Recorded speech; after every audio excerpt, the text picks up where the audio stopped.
नहमदुहु व नुसल्ली अला रसूल करीम अम्मा बाद। पश्चिम बंगला का पीर फुरफुरा दरबार शरीफ मुजद्दिदिया जवान पीर अबू बकर सिद्दीक रहमतुल्लाह अलैहि का संगठन ऑल इंडिया मुजद्दिदिया मिशन सर्वधर्मों सम्मेलन कमेटी के सदस्यों हैं हम। मोहम्मद आसिफ, इसके अलावा सर्वो भारतीय जातीय कांग्रेस का भी सदस्यों हैं हम। हिंदू मुस्लिम सिख ईसाई जैनो क्रिश्चियन आदिवासी दलित हम सब है भाई भाई। मजहब नहीं सिखाता आपस में बैर रखना। हिंद है हम, ये वतन है हमारा। इसीलिए तो कहते हैं और कहना पड़ता है कि बेईमान कभी ईमानदार नहीं हो सकता है और ईमानदार कभी बेईमान नहीं हो सकता है। इसलिए कि ये मौजूदा शासक दल नरेंद्र मोदी साहब का सरकार, इनमें हर वो प्रकार के लीडर और नेता व इनके संगठन के हर वो प्रकार के लोग मिलेंगे जिनमें से 100 में से 99 है बेईमान। फिर भी ये अपने आप को कहते हैं हम हैं ईमानदार। अपने को ईमानदार समझने वाले और दूसरे को विरोधी पक्ष को बेईमान कहने वाले, अपने बुराइयों को छुपाने वाले, दूसरे को बुरा कहने वाले।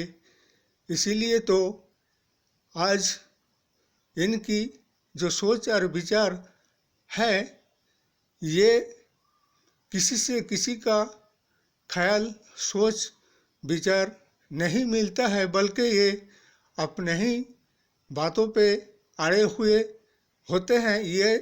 ये सोचते हैं कि हम जो कुछ भी करते हैं और करते जा रहे हैं विरोधी पक्ष के खिलाफ ही हो, चाहे जनगण के खिलाफ हो, चाहे संविधान के खिलाफ हो, चाहे आइन और कानून का खिलाफ हो।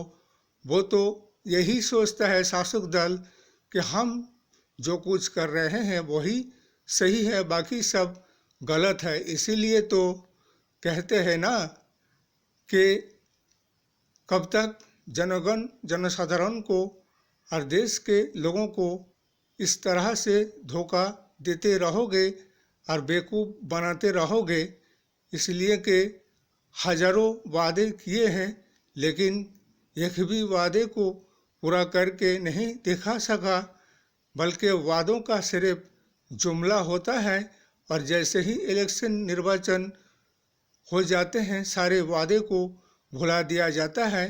ये तो कहने लगता है कि बीजेपी शासक दल कि ये तो इलेक्शन चुनाव जीतने के लिए ऐसा कहना पड़ता है।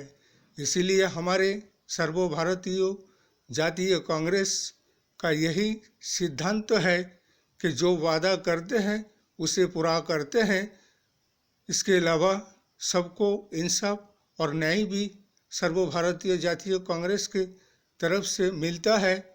इसीलिए कि जो इंसाफ के न्याय के लिए बात करते हैं वही बीजेपी के सामने गलत और बुरा होते हैं, और जो बेईमानी बेइंसाफी गद्दारी करते हैं वही मौजूदा शासक दल के सामने अच्छा इंसान कहलाते हैं। इसीलिए तो देश दुनिया का हाल और स्थिति परिस्थिति ऐसा है, बेगुनाह बेकसूरों को लकाब में बंद करके उसे शास्ति और सज़ा दिया जाता है और मुजरिम समझा जाता है, और मुजरिम रेपिस्ट बलात्कारियों को बाइज्जत रिहा करके उसकी हिम्मत और हौसला बुलंद किया जाता है और उन्हें जुल्म अत्याचार करने के लिए और खुलेआम छूट दिया जाता है।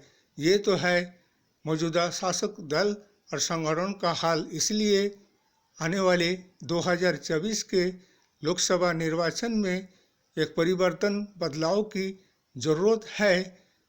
भारतवर्ष के 130 करोड़ जनगणों को अभी भी कुछ देखने को बाकी रह गया है क्या?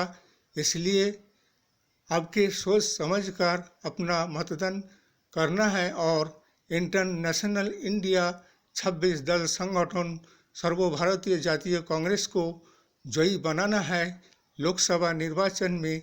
और जैसे कि अभी दिल्ली में हमारे 26 दल संगठन इंटरनेशनल इंडिया का जो बैठक हुआ था, उस बैठक में जो कि सिद्धांतों पार्टी के उम्मीदवार प्रधानमंत्री पद की उम्मीदवार की जो घोषणा किया था, जैसे कि हमारे पश्चिम बंगाल के मुख्यमंत्री ममता बंदोपाध्याय और अरविंद केजरीवाल जो प्रधानमंत्री के दावेदार पद का जो एक बात को सामने रखा था, मल्लिकार्जुन खड़गे के लिए हमारा ये कहना है, भारतवर्ष में राजीव गांधी के मौत के बाद भारतवर्ष में गांधी परिवार का अब तक किसी को प्रधानमंत्री नहीं बनाया गया है।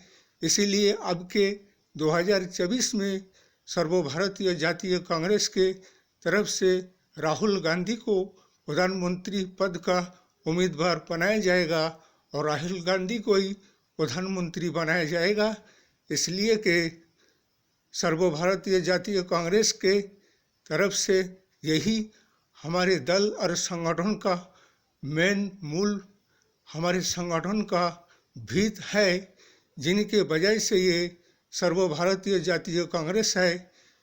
इसीलिए ये सिद्धांत तो 2024 के लिए होगा और आने वाले समय के लिए हमारे इंटरनेशनल इंडिया 26 दल संगठन को ताल से ताल मिलाकर आगे इलेक्शन और निर्वाचन के लिए तैयार होना है और सीटों का बंटवारा करके कौन कितना सीट जीतकर अपने अपने इलाका से ला सकते हैं और बीजेपी के खिलाफ सिर्फ एक ही कैंडिडेट खड़ा किया जाएगा 26 दल संगठनों में से, जिस राज्य में जिसका जितना प्रभाव जन समर्थन ज़्यादा होगा उस हिसाब से सीटों का बंटवारा किया जाएगा।